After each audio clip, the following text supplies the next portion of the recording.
Mga kababayan, no? Nandito si tatay mga kababayan, no? Sa gilid lang siya natutulog mga kababayan. Kung napapansin nyo po mga kababayan, no? Ayan si tatay Emilio Garcia mga kababayan. Diyan lang po siya natutulog at walang karton mga kababayan, no? Ayan, no? Siguro wala pa tayo itong kain mga kababayan, no? Kaso yung pera ko dito mga kababayan ay 20 lang po mga kababayan. Pamasiyan ko pa. Wala akong pera pambili mga kababayan. Siguro bukas di off ko. Hanap ako ng pera mga kababayan, no? Pa rin ay babalikan natin si tatay at mabigyan ng pagkain mga kababayan. Ayun siya, oh. Hala, wawa naman si tatay. Wala pa ring bis mga kababayan. Grabe. Sana ay matulungan natin si tatay mga kababayan, no? Kahit pambili lang po ng pagkain mga kababayan, no? Oh, yan, oh. Sobrang kawawa po mga kababayan. Oh, ang ginagawa niya mga kababayan, no? Oo, nan. Oh. Siguro masakit na yung likod niya mga kababayan kaya ganyan ang ginagawa niya.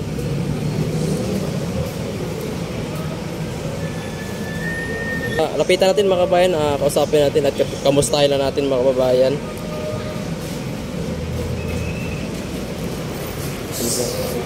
Tay, kamusta?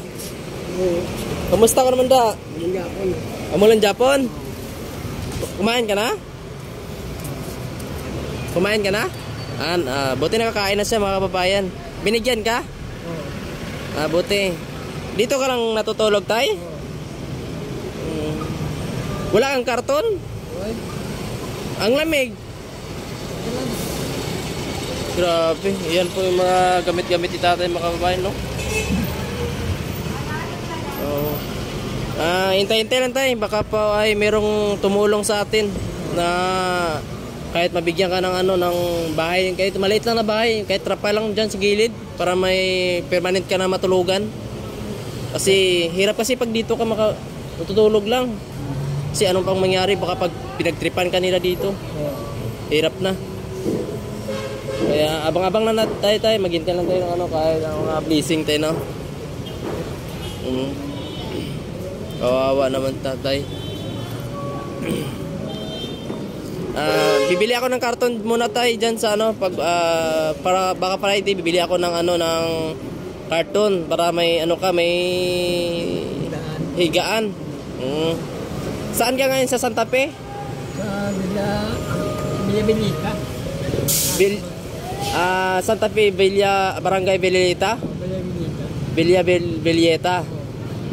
Saan yun nga ayon? Hindi ko nga alam yung saan yun. Sa bago pa makaabot sa Santa Fe. Dito sa anong lugar na madaanan? Santa Fe? Ha? Kamingawan na agyaman Kamingawan. Kamingawan? Sa unang Santa Fe. Ano yan ang bantayan? Santa Fe, Liti. Santa Fe lang. Santa Fe, Negros Occidental? Oo. Anong sakayan mo dito? Santa Fe lang. Kaya Santa Fe na yan. Santa Fe sasakyan? Oo. Kasi tayo, marami kasing Santa Fe. Hindi ko nga alam kung saan yung Santa Fe tayo. Saka ka sa jeep na sa kapunta sa Santa Fe. Andun, sa unahan sa Santa Fe na yun.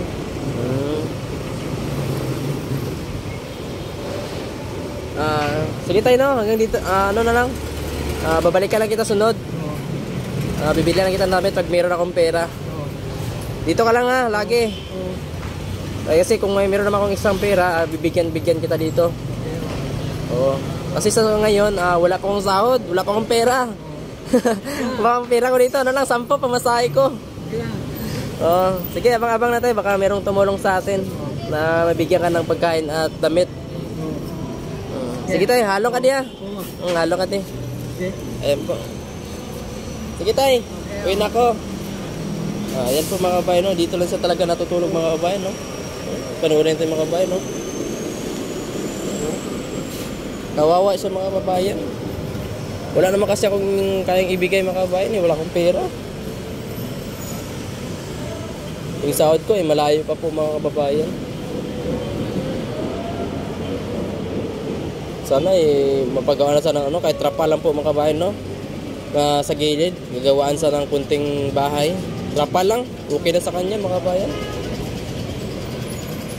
Kaya ayun na si tatay, oh. Ayun si sir, oh. Ayun si tatay, salamat. Ayun, buti mayroong bigay ng ng pagkain si kuya. Ginagaan ko sa sir. Ginagaan ko sa pagkain ni kung kumikarta ko kay Looy siya. Oo. Mga pitik ko, ginabaklang ko tinapay ng mga bigar, oh. Para ka ba Bigay mo, kaya kayo, mas dapot yan sa Kapariyo. Oo. Serya ka nga, ang Diyos ka lang tao sa imo yan. Mangita na sa pagi kung paano yan makabutangan. Kaya nga sir, kaluoy siya. Muna yung ginabugbuligan ko. Sino ang pangalan mo, sir? Si Daddy Mike, tawag ako, senior na ko yan. Daddy Mike. Oh, Daddy Mike. Anong apelido mo, sir? Daddy Mike. Alis mo. Alis mo, si Sir Daddy Mike. Alis mo mga kabayan. Laging tumutulong kay tatay dito mga kababayan. Malakat ako sa simbahan naman. Yatag ko naman Dito. Alam mo, sir? Rami Agos Vlog. Oo. Kami agot lag. Oo. Yung i-add pa kada, no? Sige sir, along sir, Sir Mike, along. Ayan po, binigyan po ni Sir Mike Sulibyo po mga kabayan, no? Si tatay ng pagkain. Sige tay, bye-bye tay.